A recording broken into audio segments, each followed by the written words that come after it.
Code de monnaie et jargon Forex. Donc, d'abord, ce que tu dois comprendre, ça on le verra surtout dans la prochaine vidéo, mais c'est que en Forex, tout marche par paire, ok? Ça, je te l'avais déjà expliqué vite fait, mais comme je te dis, on le verra dans la prochaine vidéo. C'est-à-dire que, tu vois, il y a toujours 6 lettres, et en fait, c'est une monnaie contre une autre, ok? Donc, évidemment, quand tu commences, il faut que tu comprennes quelle monnaie et quoi. Tu vois ce que je veux dire, les codes, qu'est-ce que ça vaut? Donc, souvent, comment ça marche, c'est que les deux premières lettres, donc comme tu vois ici, G, donc évidemment, c'est les trois premières, c'est une monnaie, et les trois dernières, c'est une autre monnaie, d'accord? Souvent, les deux premières lettres, c'est le nom du pays, d'accord? Donc, comme on peut voir là, c'est Great Britain. Évidemment, ça va être en anglais, d'accord? Ou Grande-Bretagne, en fait, ça marche. Great Britain, et la dernière lettre, ça va être le nom de la monnaie. Donc, en Angleterre, c'est le pound. Donc, ça va être Great Britain Pound. Et ici, ça va être CA, donc Canada, le nom du pays. Et la dernière lettre, la monnaie, donc le dollar. Donc, c'est le dollar canadien, ok? Et donc, ça, c'est la plupart du temps, ça marche comme ça. Pareil ici, tu vois, donc euro, ok? Et là, Japanese yen, JPY, Japan et yen, ok? Après, évidemment, il y a quelques exceptions, comme tu as peut-être pu le capter, euro, d'accord? Parce que bah, c'est pas vraiment un pays, d'accord? C'est un continent avec la zone européenne, tout ça. Donc c'est un peu différent. Ici, ça marche, New Zealand, dollar.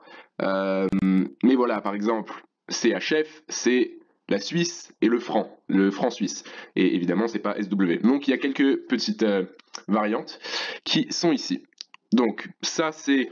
T'as tous les noms, donc note-le bien. Je pense que je vais te mettre la photo sous la vidéo encore quand tu scrolles, au moins tu peux la télécharger, tout ça. Mais voilà, donc là tu as tous les codes et puis ce à quoi ça correspond. Ça, c'est les paires majeures, on appelle ça. Et puis là, tu as les mineurs.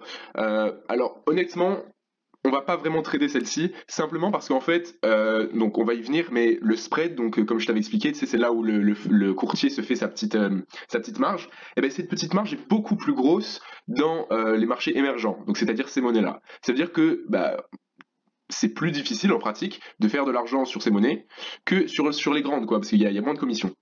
Donc on va pas vraiment trader ça. Les seules raisons pour lesquelles tu traderais ces monnaies, c'est bah, si tu te spécialises dans les marchés émergents, ce qui est totalement possible, ou alors s'il y a quelque chose d'assez spécial. Par exemple, je sais que j'avais tradé le pesos mexicain quand il y avait eu l'élection de Trump, d'accord? Parce que évidemment ça allait avoir un gros impact sur le pesos mexicain, donc la commission qui est plus grosse, on s'en fout un peu parce que le mouvement allait être beaucoup plus gros. Donc là, dans ce cas, ça vaut le coup. Mais sinon, ça, c'est vraiment les paires qu'on va trader. Donc apprends bien ça, au moins, quand tu lis un graphique, tu sais de quoi on parle.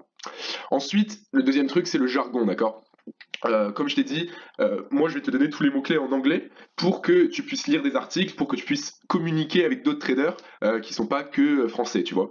Donc ça, c'est en fait vraiment on va dire les petits noms qu'on donne à chaque monnaie, ok? Et il faut vraiment que tu les connaisses, bah, de un, comme je t'ai dit, quand tu auras une conversation, et aussi même moi, j'ai vraiment l'habitude de les utiliser, parce que donc c'est ce que je fais en métier plein temps.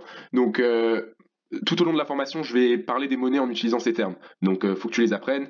Mais bon, voilà, note-les et ce à quoi ça ressemble, ça serait, imaginons, donc ça serait pound CAD, ok, là il n'y a rien de spécial.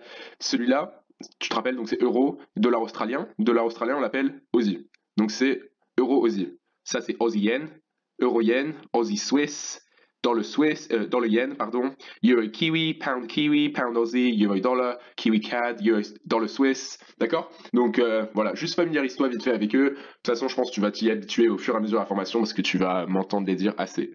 Donc voilà, garde bien ça en tête, ça sera très important pour la suite.